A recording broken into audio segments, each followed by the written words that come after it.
Les professions réglementées, les équivalences, les nouveautés qui vous concernent, on vous dit tout dans les dossiers Qualita.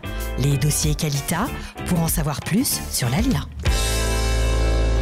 Salut à tous, alors si vous êtes infirmière, eh bien cette émission est faite pour vous. Attention, vous allez savoir exactement où nous en sommes grâce à Esther Blum, ici présente. Bonjour Esther. Bonjour Cathy. Et la Bachiroute qui travaille avec vous et qui s'appelle Ghila Samoun. Bonjour Ghila. Bonjour. Alors au sein de Qualita, je vous demande juste de vous représenter, qu'on sache pour ceux qui prennent l'émission en cours. Quel est votre titre exact ? Eh ben oui, il faut savoir à qui on a affaire. Voilà, on s'occupe de la reconnaissance des diplômes, voilà, et des relations avec la Knesset. Alors justement, ça tombe bien, parce que les infirmières, ça a été un sujet brûlant, ça a défrayé l'actualité. Et on peut dire que Qualita a sa part dans cette campagne de communication importante. On a vu des articles, des émissions de télévision sur les infirmières, notamment les infirmières venues de France qui étaient sans boulot, qui ne pouvaient pas exercer leur profession parce que leur métier, en tout cas leur diplôme français, n'était pas reconnu en Israël. Alors on s'est le diplôme est reconnu, mais l'État d'Israël demande en fait un examen, ce qui fait que si on ne passe pas l'examen, on ne peut pas travailler. Ouais. Voilà, et c'est un examen, on va dire, plutôt axé pour disons que les anglo-saxons ont plus de facilité à passer cet examen que les francophones. Non, je pense pas. Non. Moi, c'est toujours ce que j'ai entendu dire de la part d'infirmières. Non. Non, je pense pas, mais d'une façon générale, étant donné qu'on va venir sur ce sujet, c'est un QCM, et les anglo-saxons sont plus formatés à cette façon de penser. Ceci dit, le pourcentage d'échecs est extrêmement grand chez tous les Olim Khadashim. Ouais. Et c'est en fait un examen qui est pour les Israéliens qui ont terminé leurs études. Alors, chères infirmières, il y a une campagne de pression exercée depuis des mois, notamment par Qualita, auprès du ministère de la Santé, auprès des ministres, auprès même de Bibi Netanyahou, on peut le dire. Vous avez vraiment tapé partout pour alerter les professionnels, alerter les ministres sur la condition des infirmières et des infirmiers venus de France. Alors, on ne sait pas trop où on en est et c'est pour ça qu'on a absolument voulu vous donner la parole parce que les choses ont bougé. Il y a eu une réaction de la part des politiques, mais vous continuez le combat, en tout cas Qualita continue le combat parce que le résultat obtenu n'est pas encore satisfaisant. Voilà. Alors, où on en est et qu'est-ce qui a bougé ? Tout à fait.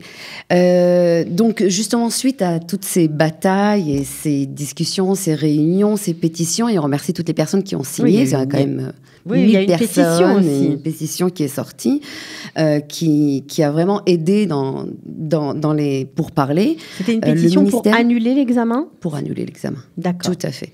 Le ministère est sorti en septembre avec un programme qui s'appelle Mitratchim. On se renouvelle, se renouveler. Et donc, étant donné qu'on avait encore beaucoup de revendications, on n'a pas vraiment diffusé l'information. L'information est arrivée quand même au public, mais on voulait en fait finaliser et avancer encore, avoir plus de détails, moins de zones d'ombre, qu'il y ait en fait plus de choses qui répondent à nos attentes par rapport à ce programme. Alors, ce programme Mitratchim n'annule pas l'examen. L'examen est toujours d'actualité. Tout à fait. C'était ça le problème. C'est ça le problème, puisque notre revendication et notre combat aujourd'hui, on continue. Le combat est en fait d'arriver à l'annulation de l'examen de la licence d'exercice et de reconnaître le diplôme d'état des infirmières français équivalent à un Toar Rishon, à une licence, puisqu'aujourd'hui ça l'est en France, c'est grade licence, ce qu'on appelle, et afin de leur permettre de pouvoir se spécialiser en Israël. C'est ça, parce que si elles n'ont pas de reconnaissance comme si elles avaient un Toar Rishon, une licence, elles ne peuvent pas, n'est-ce pas, suivre un cours de spécialisation. Parce qu'on sait qu'il y a des infirmières en oncologie, des infirmières en urgence, des infirmières en pédiatrie. Tout ça, c'est ce qu'on appelle les spécialités. Voilà. Et donc, si elles n'ont pas leur diplôme d'infirmière obtenu en France reconnu comme une licence, ça ne peut pas marcher. Et est-ce que c'est le cas aujourd'hui ? C'est reconnu comme une licence ou pas ? Aujourd'hui, c'est pas reconnu comme une licence. D'accord. Et je voudrais juste faire un petit clin d'œil à Florence, qui a été le porte-drapeau et qui est toujours avec nous le porte-drapeau de ce combat, et pour laquelle aujourd'hui on essaye de faire cette reconnaissance, et pour toutes les autres infirmières qui suivent derrière elle. Oui, parce que sachez qu'il y a beaucoup d'infirmières qui nous regardent de France et qui attendent des nouvelles. Alors où on en est, clairement? Alors, où on en est donc dans ce programme Mitrachim, il y a 2 grands axes. Un premier... c'est un programme pilote, je crois, pour les infirmières de France, ou pas? Dans le programme Mitrachim, il y a 2 choses. D'accord. Il y a d'abord, disons, un remodèle, ils ont remodelé remaniement des services existants, d'accord, et un programme pilote. Donc, d'accord.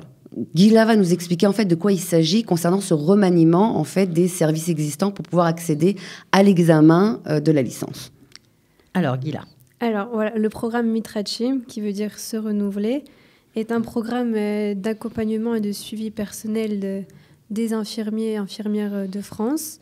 C'est un programme, il n'y a pas vraiment de changement par rapport à avant, c'est juste un processus construit avec plus de logique et avec un peu plus de facilité. Ok.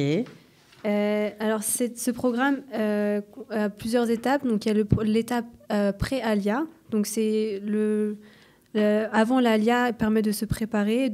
Il y a la possibilité de préparer son dossier, de monter son dossier pour pouvoir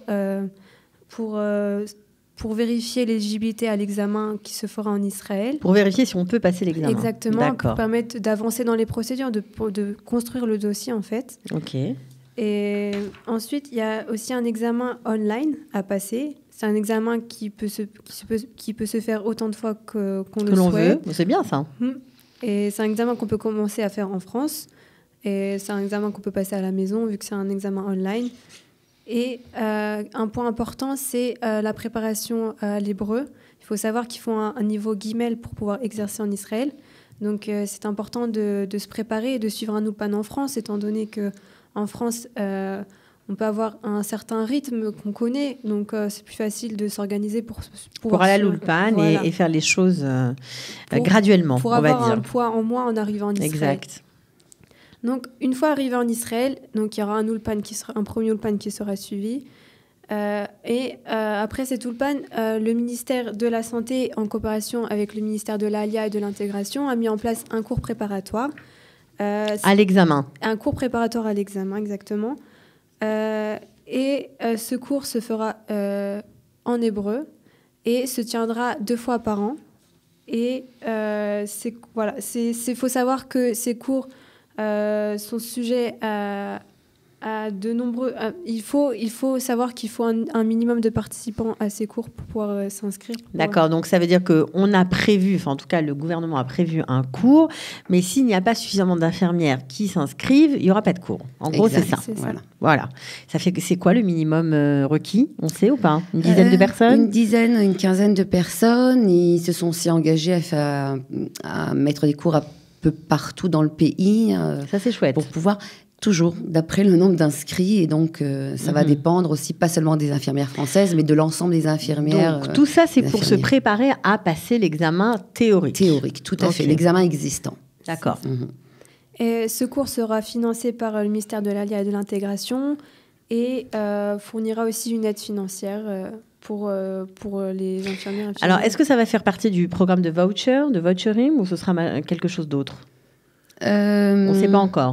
Normalement, les professions réglementées, dans la majeure partie des professions réglementées, on ne peut pas avoir et la subvention de la profession et la subvention du voucher. D'accord ? Donc là, ça, c'est une subvention, c'est-à-dire le programme, en fait, le cours de préparation est comme un voucher.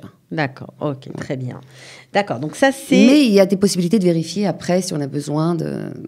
Je ne vais pas rentrer dans les détails, mais donc ça, on va dire que c'est ce qui se rapporte à l'examen théorique avant l'ALIA ou après l'ALIA. Et un autre point aussi à préciser, c'est que toute personne qui participera à ce cours préparatoire et qui, à la fin de ce cours, obtiendra une note de 70 pourra obtenir un bonus jusqu'à 10 points pour l'examen pour Sympa. l'examen final. Sympa. Ah oui, on sait ça, vraiment, je me suis Ça battue. sert à rien. Ça- D'accord. non, ça, au contraire. D'accord. Ah non, je me suis vraiment battue pour parce que ça existe dans les autres professions et ça n'existait pas pour les infirmières. Et donc, il n'y avait pas de raison, en fait, que si ce système, en fait, marche pour les médecins, enfin, dans les... Que ça ne marche ça pas pour les marche pas pour les infirmières. infirmières, que les personnes qui suivent ce cours de formation aient aussi des bonus. Exact. Oui, parce qu'on a beaucoup d'infirmières qui ont raté en fait leur examen de 3 points, de 4 Donc points. avec ces et bonus, c'est- ça ne peut plus arriver. Bah, on espère, parce que si elles ont un bonus comment dire, de 6 points et qu'il leur en manque 7, malheureusement, non, bon, bien là, sûr, on mais pourra enfin, plus on rien espère que ça les aidera. En tout cas, voilà. Alors, bien que vous ne soyez pas d'accord, on le répète, Qualita n'est pas d'accord avec ce principe-là parce qu'il considère que ce n'est pas normal qu'une infirmière qui a de l'expérience, qui est diplômée, qui est qualifiée, qui travaille depuis des années généralement, et à repasser cet examen, trouve que c'est pas juste. Oui, non, c'est pas, ça, C'est pas logique. juste. Ça n'a pas de sens, ça n'a pas. Bon, on en a parlé déjà dans d'autres émissions. On a prouvé en fait et les compétences et le niveau Bien sûr. d'études des Mais c'est infirmières. bien de le rappeler. C'est bien de le rappeler. Et de France. Et ça, vraiment, il n'y a rien qui doivent empêcher en fait qu'ils puissent Une infirmière travailler de en travailler Israël. ici, c'est sûr. On a rappelé aussi le fait qu'elle pouvait en fait exercer à travers l'Europe. l'Europe. Donc c'est quand même un service qui peut être donné à 500 millions de personnes. Donc pourquoi pas en Israël? Exact. On est quand même un peu moins. Sans aucune équivalence à passer lorsqu'elle travaille ailleurs. D'ailleurs, Tout à elles fait. travaillent en Europe Tout à fait. simplement avec leur diplôme français. Exact. Alors, il y a un programme pilote dans ce programme Mitrachim pour les holotes de France, pour les nouvelles immigrantes de France. En Oui. quoi cela consiste, ce programme pilote? Voilà, c'est le programme pilote uniquement pour les Français. Et donc, il consiste en fait à passer un examen pratique et oral. D'accord? Donc d'abord, on va dire en fait Alors, quels c'est sont bien les ou c'est pas critères. bien? Si c'est oral, ça semble bien. Ça semble mieux, ça s'entend mieux, mais on n'est pas convaincu. On n'est pas convaincu. Pourquoi? Parce que, d'abord, on ne peut pas faire appel. On a demandé à ce qu'il y ait une possibilité de faire appel. Dans ce Ça veut dire cadre-là, que si on le rate, on ne si- peut pas faire appel, c'est ça? Si on fait l'examen à l'écrit, c'est vrai que c'est plus facile de pouvoir faire appel à l'écrit. D'accord? On a répondu à une question et ça, on a des possibilités de faire appel depuis toujours. Ok. Aujourd'hui, par contre, on a le droit de faire appel en français, ce qui n'existait pas avant. Par contre, là, ils nous ont dit non, on ne veut pas en fait que les Olim puissent faire appel, comme ça va se faire à l'oral. Peut-être qu'il y aura personne qui va filmer les candidats, je ne sais pas. Donc, ils disent il n'y en a pas Il n'y a de pas possibilité. d'appel. Donc, Il y a on pas rate, on ne d'appel. sait pas pourquoi on a raté, on ne peut pas faire appel. Pourquoi, D'accord. c'est arbitraire. On pense qu'on a donné la bonne réponse, mais il y a quand même un jury, quoi. Donc, Alors, c'est un examen oral qui consiste à quoi exactement? alors d'abord, je voudrais définir en fait les personnes qui peuvent se présenter à cet examen. Pas tout le monde ne peut se présenter. Pas tous les infirmières ou infirmiers ne peuvent se présenter. Il faut d'abord être israélien. D'accord? Ok. Ensuite, il faut être là de France. Ensuite, il faut être éligible à l'examen. D'accord? C'est-à-dire qu'on a déposé un dossier, qu'on a vérifié que le diplôme est bien un diplôme d'État et qu'il a été vérifié. En fait, les études vont être vérifiées par le département. Et ensuite, qu'on prouve une expérience de travail d'au moins 5 ans au cours des 10 dernières années. Et là, comme c'est dit, disons, dans les termes du courrier du ministère, infirmière dans un milieu clinique, au moins 5 ans au cours des 10 dernières années. Et là, ça nous pose un très, très gros problème. Ça veut dire quoi, infirmière dans un milieu clinique? Je ne sais pas. C'est ça. On en a parlé avec le ministère. Il semblerait que pour le ministère, infirmière en milieu clinique, ça veut dire ce qu'on dit dans le jargon, c'est-à-dire infirmière en service, à savoir en fait quand on travaille avec une équipe, d'accord, qu'on travaille pas tout seul. Maintenant, ça veut dire qu'une infirmière libérale qui fait du domicile, merci. Elle ne rentre pas dans cette catégorie. Voilà, on ne sait pas, voilà. D'accord. C'est pour ça que Qualité disait que c'était voilà, pas clair. Voilà. Qualité disait que c'était pas Ce clair. n'est pas clair. On a dit qu'il y avait des autres. Donc, justement à ce point précis, pour toutes les personnes. Aujourd'hui, nous, on voudrait qu'un maximum de personnes vérifient en fait, c'est-à-dire vérifient si elles sont éligibles ou pas. parce que ça serait insensé, parce qu'on pense que le ministère en fait ne comprend pas vraiment comment marche la structure Et je pense que vous avez en raison. France. Parce que ces infirmières, d'accord, qui vont... Elles travaillent seules, elles sont tout à elles ne fait... travaillent pas seules, justement. On a parlé à beaucoup d'infirmières. Elles travaillent avec le médecin, d'accord. Elles ne sont pas... Non, mais je veux dire, elles sont seules sur le terrain. Bien sûr qu'elles doivent référer à d'autres professionnels de santé. Et c'est évident. ça l'incompréhension qu'il y a dans le ministère de la Santé. Et c'est là qu'on veut justement dire qu'on ne peut pas limiter aux personnes qui ont uniquement travaillé en milieu hospitalier. Ils ont même... l'infirmière... comme tu l'as dit tout à l'heure, Cathy, en chef était en France. Et donc, elle a rencontré une partie des personnes qui travaillaient dans des maisons de retraite. Et elle a dit, en maison de retraite, elle me dit, ça me paraît pas très clair si c'était justement un milieu hospitalier.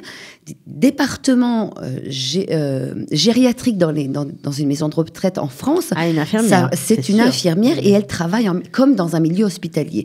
Donc, ce sont vraiment beaucoup de détails. Et ce sont des détails, on a l'impression qu'on chipote, mais pas du tout. Ce sont des détails qui ont leur importance. Et lorsque vous débarquez avec votre diplôme pour monter votre dossier et que ça vous énerve parce que ça ne sort pas, ça n'avance pas, ce sont à cause de ces petits détails qui ne sont pas clairs, qui ne sont pas réglés. Et c'est pourquoi vous vous acharnez toute la journée à travailler, à écrire des courriers, à revendiquer, à expliquer, à détailler les syllabus. C'était tout à votre honneur, franchement. On ne se rend pas compte du travail minutieux qui est fait derrière tout ça. Et c'est encore toute l'équipe de Qualita. Toute l'équipe de Qualita, et c'est vrai, c'est voilà. Donc il y a encore des zones d'ombre. On aura compris. Avec Gveim, on a travaillé aussi. Aussi avec Gveim. Bon, alors les zones d'ombre, comment on fait pour les lever? On prépare son dossier comment à l'avance? On fait pour les lever? Celle-ci, par exemple, on pourra le savoir en fait uniquement quand les personnes qui vont se présenter vont être acceptées ou pas. D'accord. C'est-à-dire vont être éligibles ou pas. Donc il faut que certaines commencent à déposer des dossiers pour voir ce qui va se passer. Et en fait, on a envoyé un courrier à toutes les infirmières qui sont en France ou celles qui sont en Israël aussi, en leur demandant de nous prévenir et de nous tenir au courant. C'est extrêmement important de leur démarche. À partir de ce retour, en fait, on pourra reporter, agir et analyser, bien sûr, analyser les réponses du ministère et comprendre en fait là où encore il y a beaucoup trop de failles. Alors on a parlé des conditions d'éligibilité pour faire partie de ce programme pilote. Qu'en est-il de l'examen en lui-même? Alors, c'est bien ou pas? Oral, moi ça me paraît sympa. Alors, apparemment vous avez dit que non. Il est difficile cet examen à l'oral? Je ne suis pas infirmière. Je ne suis pas infirmière. Il est long? Je connais le syllabus pratiquement par cœur, mais j'ai aucune compétence dans ce domaine. À part pour mettre un petit sparadrap. Est-ce que l'examen est long? Alors, l'examen dure 3 heures en tout. L'examen va durer 3 heures en tout. Il va y avoir en fait 3 stations différentes. 2 stations dans lesquelles il va y avoir des... 2 parties, on va dire, peut-être. 3 stations.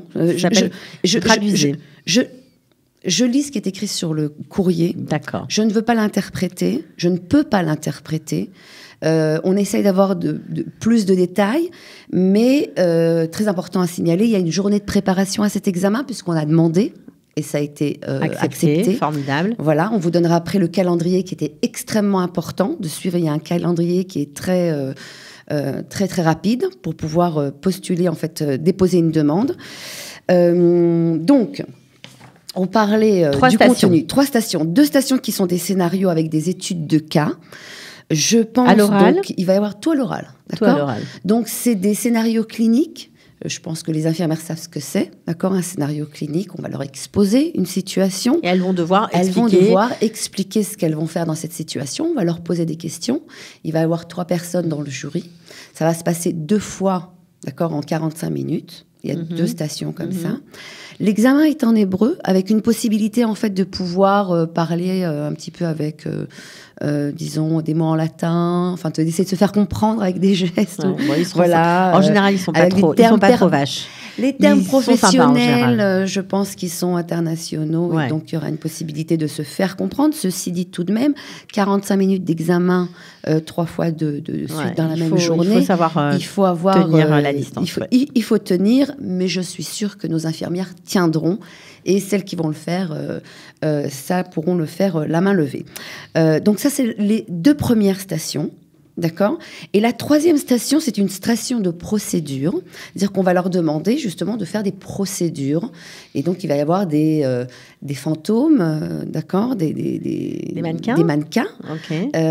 Et elles vont devoir faire des actes, faire 3 procédures. On va leur demander de faire 3 procédures. Au choix on ne sait pas. Je ne pense pas que ce soit au choix. Non, mais je veux dire, ça veut dire que ce sont des procédures qu'elles vont découvrir le jour de l'examen. Ce ne sont pas des procédures... non, c'est une très bonne question. Ce n'est pas des procédures qui vont découvrir le jour de l'examen. Il y a en fait une circulaire administrative des soins infirmiers. Compliqué, hein. Oui. Et cette circulaire existe, le lien existe dans le courrier qui a été envoyé. D'accord. Alors, donc, dans cette circulaire, il y a les procédures qui vont être demandées, être demandées. C'est une circulaire qui est très très longue. C'est la circulaire en fait qui détaille tous les soins infirmiers que l'infirmière peut faire, d'accord ? Donc, ce sont normalement des procédures que les infirmières connaissent, elles sont familières avec, d'accord ? Et donc, par rapport à ça, elles pourront voir. Maintenant, il va y avoir donc... voilà, 45 minutes, 3 stations, 45 minutes en hébreu. Les personnes qui suivront donc le cours de préparation, donc il a parlé précédemment, pourront aussi bénéficier, ça aussi c'est un acquis pour nous, bénéficier des 10 points de bonus, jusqu'à 10 points de bonus. La note pour passer en fait cet examen, c'est 60 sur 100. Et elles devront avoir 70 sur 100, donc à la fin du cours de préparation. Et peut-être si elles ont encore plus, elles pourront avoir jusqu'à 10 points de bonus. Okay. Alors, on n'est pas convaincus. Voilà, c'est ça. Voilà, c'est-à-dire que Kalita, là-dedans, vous qui avez bien planché sur le dossier des infirmières, sur l'examen, sur les procédures, etc., qu'est-ce que vous auriez voulu dans l'idéal ? Bon, à part la suppression. Alors, encore, je voudrais rajouter encore une petite chose. C'est qu'on a aussi demandé, en fait, donc cette journée de préparation. Oui. On avait demandé, ça a été accepté. On a demandé aussi... ce qu'on appelle la bibliographie, c'est ça, oui. Obligatoire pour pouvoir se présenter, savoir à quoi on va s'attendre. Oui. Parce qu'on ne sait pas exactement à quoi on va s'attendre. Qu'est-ce qui va se passer dans cette journée ? Quels sont les domaines professionnels ? Donc, c'est sûr que le cours de préparation, en fait, il va vraiment préparer à l'examen écrit, théorique, mais il va nous aider aussi un petit peu à nous préparer, mais pas vraiment à l'oral. À l'oral, ça va nous aider. Ce sont des cas pratiques, donc ça, on ne peut pas trop savoir. Voilà, tout à fait. D'accord. Donc, ce qu'on aurait voulu en plus, c'est pas en plus de non, pas en plus. Ce que vous auriez voulu vraiment, quoi. Ce que l'on veut vraiment, c'est l'annulation de l'examen, parce qu'on pense que, comme pour les dentistes, comme pour les médecins, comme pour les pharmaciens, il n'y a pas de raison que les infirmières, qui sont extrêmement bien formées en Israël, en France, oui, en Israël aussi, en France, ne puissent pas bénéficier aussi de cette exemption d'examen et de cette reconnaissance de diplôme d'État, comme ça a été fait aussi pour d'autres professions paramédicales. Qu'est-ce que ça veut dire que ce programme existe par rapport à vos demandes ? Alors, c'est vous certainement qui avez fait bouger les choses, mais pourquoi on n'est pas arrivé jusque-là ? C'est la corporation qui freine, qui ne veut pas voir débarquer des infirmières qualifiées, venues d'autres pays, venues de France. Elles ont peur ? Alors... D'abord, quand on fait des réformes et quand on change les lois, aujourd'hui on parle beaucoup d'équité, d'accord ? Donc on ne peut pas faire des changements uniquement pour une seule population. Donc c'est assez rare, d'accord ? Nous on tend à ça. parce qu'on pense qu'il y a des différents niveaux, et le ministère pense aussi qu'il y a des niveaux différents. Donc, quand ils vont faire une réforme, en fait, la réforme qui a été faite pour les dentistes, la réforme qui a été faite pour les pharmaciens, tous les Olim Hadashim. est valable pour tous les Olim Hadashim. C'est-à-dire, alors, les Français pensent que c'est uniquement pour eux, mais non, c'est pour... Ils pensent qu'avant, les Américains avaient de défaveurs. Non. Les Américains passaient comme les Français les mêmes examens. Aujourd'hui, ils passent comme les Français les mêmes examens, les infirmières aussi. Et s'il y a une réforme, c'est uniquement... Alors là, c'est sûr que ce test pilote pour les Français, c'est sûr que c'est un essai, on va dire... Donc, pas avoir gagné du temps, mais disons un résultat, un bon résultat. Un résultat très, très positif du travail qui a été fait et du fait qu'on a été entendu. Alors, qu'est-ce qui bloque Ça veut dire qu'en fait, l'examen, alors, quelque part, il sera différent, en fait. C'est ça, il va être différent de ce qui était prévu, de ce qui est prévu normalement. Il est différent. Voilà. On a toujours soutenu, en fait, qu'un examen à l'écrit, pour une personne qui avait terminé ses études depuis plus de 10 ans, plus de 20 ans, qui a une carte, c'est extrêmement compliqué. On leur a dit plusieurs fois, mais allez-y, on vous invite, venez vous tous faire cet examen, d'accord ? Présentez-vous à cet examen, on veut savoir combien de personnes vont le réussir. Vous avez 20 ans derrière vous, 30 ans de carrière, devant en fait continuer à vous occuper des enfants. Vous n'êtes pas étudiant, vous n'avez pas un statut d'étudiant. On parle de maman, on parle de personnes qui doivent travailler parce qu'elles sont en Israël et que donc subvenir à leurs besoins. Donc, on est dans un autre contexte, d'accord ? Okay. Donc, on est en milieu de vie. Vous avez été entendu, pas jusqu'au bout, mais vous avez quand même été entendu, puisqu'ils ont essayé de faire des aménagements. C'est pilote, donc on va voir si ça marche, si c'est bien pour les holotes infirmières, les nouvelles immigrantes de France. On va voir, il faut que certaines commencent à le passer pour qu'on puisse se rendre compte de quelle réalité, de quoi on parle, en fait, concrètement. Il y a des candidates déjà ou pas encore ? Oui, on sait qu'il y a des candidates. Il y a des candidates françaises ? Il n'y a que des Françaises. Oui, je sais, mais... Oui. Il y a des candidates, puisque le ministère a mis la pression déjà pour les personnes qui sont déjà inscrites chez elles. Ils leur ont mis vraiment une très grosse pression pour s'inscrire tout de suite.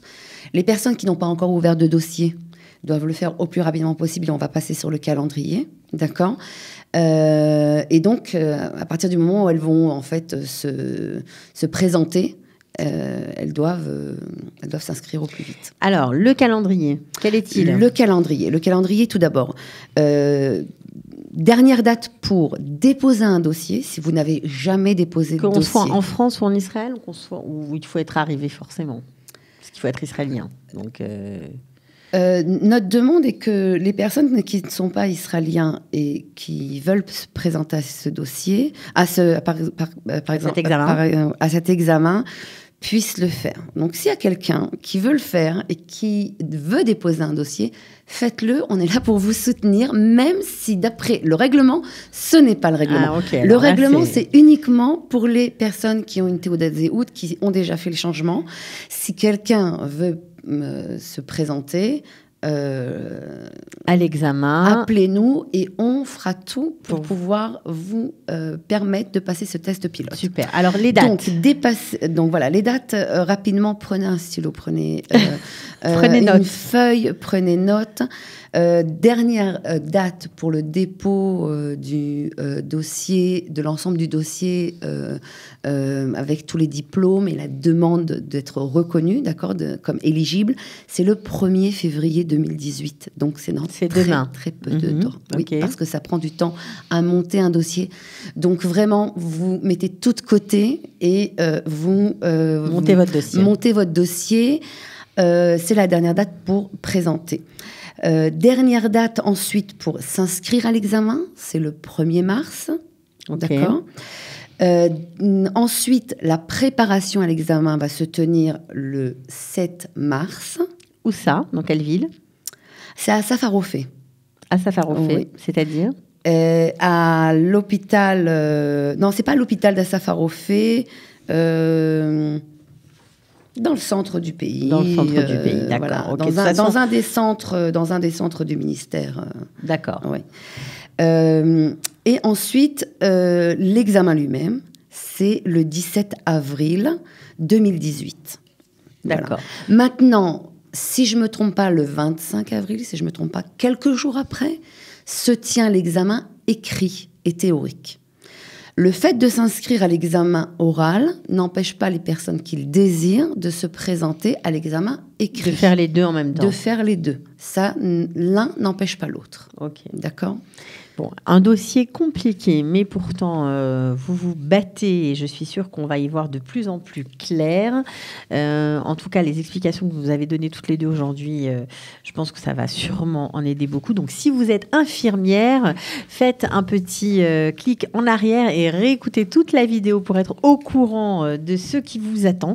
Si vous avez envie de venir vous installer en Israël, en tout cas de venir travailler dans votre métier. Voilà, donc...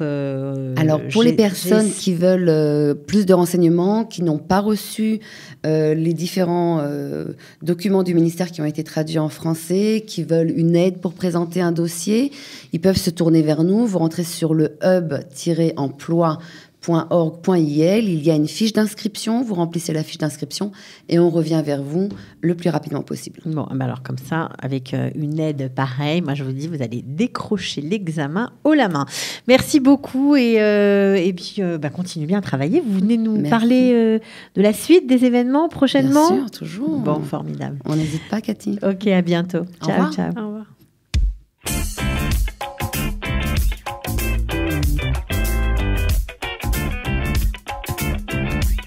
Les professions réglementées, les équivalences, les nouveautés qui vous concernent, on vous dit tout dans les dossiers Qualita. Les dossiers Qualita, pour en savoir plus sur l'ALIA.